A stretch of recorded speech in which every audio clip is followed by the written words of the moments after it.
14절 말씀에 이렇게 말씀합니다. 나의 사랑하는 자는 내게 엔게디 포도원의 고베라 송이로구나. 아멘. 네, 여러분 엔게디가 어떤 곳이냐? 네, 사실은 다윗이 사울 왕이 어떤 그러한 추격을 받습니다. 그래서 사울 왕이 이제 다윗을 죽이려고 해서 다윗이 이제 도망가죠. 광야에서 이제 다니면서 막 동굴 같은데 숨어 다니는 그런 사건들이 있습니다. 네, 기억하시죠? 그래서 그때 이제 이 엔게디의 어떤 광야 지역에 막 이제 숨었습니다. 네. 그런데 이 엔게디가 어떤 지역이냐면은 광야입니다. 광야인데 오아시스들이 여기저기 있는 것이죠. 심지어 이 오아시스에서 물이 막 솟아나서 폭포가 막 쏟아지는 어떤 그러한 지형이 있을 정도로 그러한 이제 오아시스가 있는 그런 곳입니다. 네. 그래서 이곳에는 이제 광야 한가운데 있는 그러한 오아시스는 너무나 아름다운 곳이죠. 네. 쉴만한 곳이기도 하고 그러한 정말 물가에서 그리고 폭포서 쏟아지는 데서 식물들이 자라나고 아름답게 그런 어떤 풍성한 나무들도 자라나고 네. 그러한 오히려 그런 황무한 그런 광야 한가운데 그런 지역에 이렇게 오아시스들이 있음으로 인하여 더 아름다움을 나타나게 되는 것입니다. 그러한 곳에 이제 포도원이 있었다고 말을 하는 것이죠. 네. 포도원은 이제 우리가 1장에서 살펴보았지만 이 포도원은 두 가지로 볼 수 있습니다. 네. 하나는 어떠한 교회의 어떤 교회, 포도 열매를 맺는 어떤 교회이고, 아니면 성도, 그러한 아름다운 포도 열매들을 맺히는 성도들의 이 마음을 말하는 것이죠. 네. 그래서 1장에서는 이제 이 술람미 여인이 그 포도원을 지키는 막 일을 하다가, 그러니까 이제 사역들을 하는 것입니다. 사역들을 하다가 근데 나의 포도원은 내가 지키지 못하구나. 이것은 이제 나의 마음 밭을 말하는 것이죠. 나의 마음 밭이 이제 다 그렇게 거무스름하게 다 타버렸다. 네, 이제 그런 마음, 그런 것들을 이제 말하는 것입니다. 네, 그리고 엔게디라는 이 단어 뜻을 제가 설명을 드리겠습니다. 네, 엔게디라는 것은 이제 엔과 게디의 합성어입니다. 엔이 있고 게디가 있습니다. 자, 엔은 우물입니다. 네, 그러니까 우물, 즉 오아시스를 말하는 것이죠. 우물이기도 하고 오아시스이기도 하고. 네. 그리고 게디는 새끼 염소입니다. 네, 새끼 염소는 우리가 이제 또 1장에서 봤죠. 네. 1장 8절 보니까 여인 중에 어여쁜 자 내가 알지 못하겠거든 양떼의 발자취를 따라 목자들이 장막 곁에서 너희 염소 새끼를 먹일지니라. 아멘. 이렇게 말씀하고 있습니다. 여기서 우리가 이미 살펴봤지만 너희 염소 새끼를 먹일지니라. 염소 새끼들은 주님께서 우리에게 돌보라고 붙여주신 영혼들을 말하는 것입니다. 그래서 이 엔게디라는 이제 이 단어 뜻이, 이 단어 자체가 새끼 염소들이 어떤 오아시스, 새끼 염소들이 어떤 우물, 그것을 말하는 거죠. 그러니까 이제 이러한 우리가 돌보아야 되는 그런 영혼들, 그 상징하는 새끼 염소가 있는 오아시스, 그들이 있는 어떤 쉴만한 그러한 또 아름다운 그런 장소를 말하는 것이 이제 엔게디라는 지명 자체의 이름입니다. 제가 설명드렸듯이 그렇게 광야 가운데 한가운데 아름다운 어떤 그러한 쉴만한 그런 물가와 장소가 있는 곳이 바로 엔게디이기도 하고요. 실질적으로 지금도 이스라엘에서는 엔게디 지역에 이제 그 어떤 키부츠라고 해가지고 그런 공동체들이 있습니다. 그러한 지금도 거기가 또 뭐 국립공원 같이 조성이 되어 있는 그런 장소이기도 하고요. 그런 곳에 있는 포도원, 포도원은 바로 나의 마음을 상징하는 그런 포도원이기도 하고, 아니면은 이 정말 아름다운 주님의 공동체, 그리고 정말 이렇게 새끼 염소들이 모여 있는, 그러니까 영혼들이 주님을 사랑하는, 주님을 따르는 그러한 영혼들이 모여 있는 어떤 공동체를 말하는 것이죠. 교회를 말하는 것입니다. 왜냐면은 이 교회라는 것은 나도 교회이고 내 마음의 주님이 거하는 성전이고 나도 교회입니다. 그리고 우리 이 우리 믿는 자들이 모여 있는 이 공동체, 이 교회가 또 교회인 것이죠. 네. 그래서 이렇게 그러한 아름다운 어떤 그런 엔게디 포도원 장소를 이제 시적인 의미를 담아서 표현하고 있습니다. 네, 정말 아름다운 장소죠. 그리고 정말 사막의 오아시스 같은 곳이고, 염소 새끼들이 정말 그런 양떼들, 네, 염소 새끼들, 그런 이제 영혼들이 돌봐야 되는 영혼들, 또 그러한 주님을 따르는 영혼들이 성도들이 모여 있는 어떤 그런 공동체이기도 하고, 내 마음 밭이기도 합니다. 네, 그렇게 볼 수도 있습니다. 내 마음 밭, 아름다운 어떤 나의 마음 밭. 이 정말 주님께서 보실 때 이 황무한 이러한 이 세상 가운데서 그 가운데서 정말 오아시스와도 같은 나의 마음 밭 보실 때, 내가 주님을 따르는 그런 성도이기 때문에, 주님께서 나를 신부이기 때문에, 또 나를 보실 때 주님께서 아름답다고 보시는 그러한 그러한 포도원입니다. 그런데 그 포도원이 고베라 송이라고 말하고 있습니다. 나의 사랑하는 그분이, 이 포도원이 고베라 송이다. 이 고베라 송이에 또 이제 굉장히 의미가 담겨 있습니다. 이스라엘에서는 그 예로부터 이 포도원을 가꾸는 그 주위에 울타리로서 이 고베라 송이를 심습니다. 고베라를 심습니다. 이 고베라가 이게 빽빽하게 자라납니다. 그리고 거기에 이제 가시도 있습니다. 그래서 이 포도원을 이 고벨화라는 식물로 이렇게 둘러싸 가지고 이제 심는 거죠. 그러면은 이게 거기를 작은 동물들이 그 포도를 해하려고 들어올 수 있는 그 동물들을 막는 울타리 역할을 합니다. 거기를 지나갈 수 없도록 이제 막는 것이죠. 네. 빽빽한 덤불로 이제 막고, 또 가시도 있고, 그리고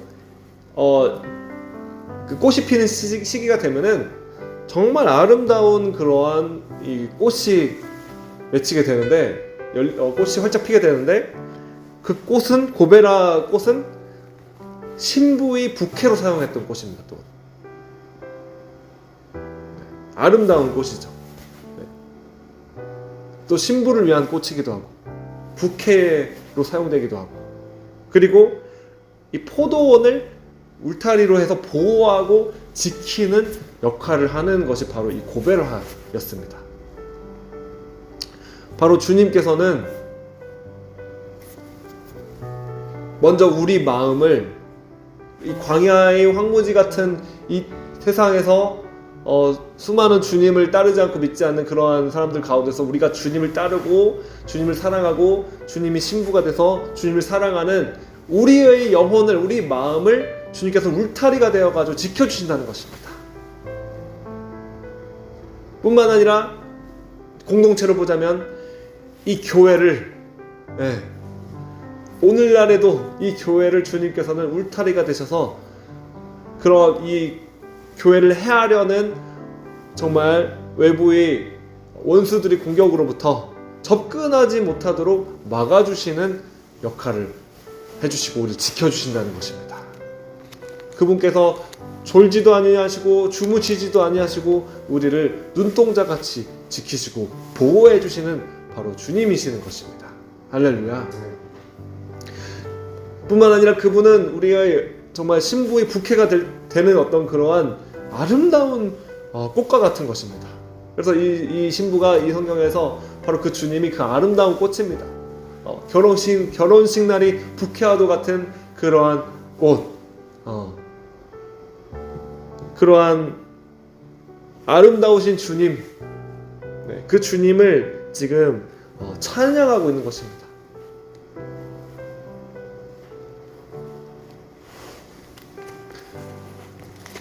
그리고 우리 한 절 더 보기를 원합니다. 15절 말씀, 이제 15절 말씀에서는 이제 그렇게 주님을 이제 그 14절까지는 주님을 그렇게 신부가 노래하고 찬양하고 그렇게 주님 앞에 마음을 올려드렸습니다. 그런데 이제 15절에서는 바로 주님께서 말씀하시는 것이죠. 왕이 말씀합니다. 15절에서는 내 사랑아 너는 어여쁘고 어여쁘다. 내 눈이 비둘기 같구나. 이렇게 말씀합니다. 네. 우리가 그렇게 주님을 향해서 찬양하고 주님을 노래하고 주님은 나를 지키시는 분이십니다. 주님은 또 정말 그런 결혼식 날의 꽃과 같이 정말 아름다우신 분, 언약의 주님, 그렇게 정결하신 주님, 순결하신 주님, 귀하신 주님, 네, 그렇게 주님을 이렇게 노래하며 찬양하며 주님을 따를 때, 주님을 사랑할 때, 그때 주님께서는 또한 우리에게 응답하시는 분이신 것입니다. 그분이 음성이 오늘 여러분이 심령 가운데 들려지시는 놀라운 은혜가 있기를 원합니다. 여러분이 그 주님 앞에 나아가셔서 주님의 침상 앞에서 정말 주님과 나만 있는 그곳에서 그러한 장소에서 정말 기도하면서 주님 앞에 헌신하고 기도하며 주님을 섬기는 그 섬김이 나도 기름같이 주님 앞에 올라가며 주님이 향기를 흠양하시며 기뻐하시며 그리고 또 그 주님 앞에 우리가 이렇게 주님이 십자가를 정말 우리가 항상 생각하며 주님께 감사드리며 주님께서 우리를 구원하신 우리 죄를 구원하신 그 은혜를 우리가 항상 생각하며 몰약 한주머니같이 주님을 품고 우리가 주님 앞에 나아가며 그러면서 그 주님 나의 사랑하는 그분이 나를 지키시는 분이시고 정말 아름다우신 분이시다. 그분이 영광이 놀라우시다.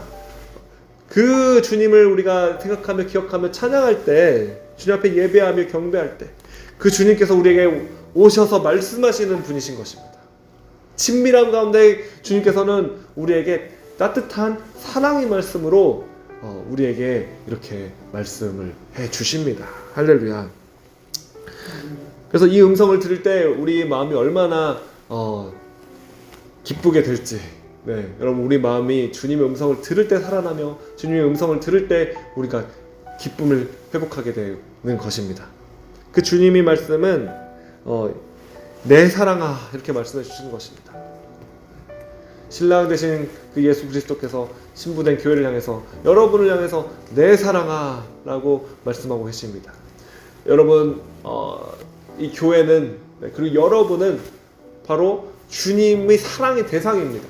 온 우주를 만드시고 다스리시는 그 주님께서 온 우주의 왕이신 그분, 그분께서 정말 이 비천하고 가난한 이 술람이 여인에게 다 막 그 포도원에서 일을 하다가 새카맣게 다 그을리고 타버린 그 여인에게 그냥 그러한 볼품없는 여자에게 솔로몬 왕, 그 온 이스라엘 다스리는 솔로몬 왕이 찾아가서 내 사랑아 라고 이렇게 고백하는 것처럼 온 우주를 다스리시는 그 왕이 우리에게 오셔서 우리에게 또 우리가 이렇게 연약하고 또 넘어지기도 하고 또 항상 또 어떤 죄의 문제가 또 있고 또 어떤 그러한 문제가 있음에도 불구하고 그건 온 우주의 왕이 그럼에도 불구하고 우리가 주님을 생각하고 찬양하고 주님 앞에 나와서 이렇게 주님을 생각하고 주님을 노래했을 때 온 우주의 왕이 우리에게 오셔서 내 사랑아라고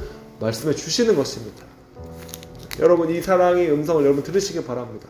그분이 지금 이 시간에 이 새벽 예배 시간에 이 말씀을 통해서 여러분에게 내 사랑아 라고 말씀하시는 그 주님의 음성을 여러분 들으시기 바랍니다. 그리고 주님께서 너는 어여쁘고 어여쁘다 라고 말씀해 주시는 것입니다. 너는 아름답고 아름답다. You are beautiful 이라고 주님께서는 말씀해 주시는 것입니다. 우리가 스스로 생각할 때 우리가 아름답지 못한 부분이 얼마나 많은지 모르겠습니다. 주님께서 우리를 보실 때는 더 잘 아시는데 얼마나 그러시겠습니까? 그러나 주님께서는 그것을 다 보시고 아심에도 불구하고 우리 마음이 주님을 향할 때 너는 아름답다, 너는 어여쁘고 어여쁘다, 나의 사랑하는 자야 이렇게 말씀해 주시는 것입니다. 이것이 한없는 은혜인 것입니다. 우리의 그러한 우리 마음을 다른 사람들이 다 안다면은 얼마나 다른 사람들이 다 정말 우리를 더 추악하게 여길지 그런 마음들이 우리 마음 가운데 있음에도 불구하고 그러나 우리가 그럼에도 불구하고 연약함에도 불구하고 검은 어떤 그을림에도 불구하고 그냥 그 주님을 생각하며 주님을 사랑하며 주님을 노래하기를 결정하고 주님 앞에 나아갔을 때 그때 그 자리에서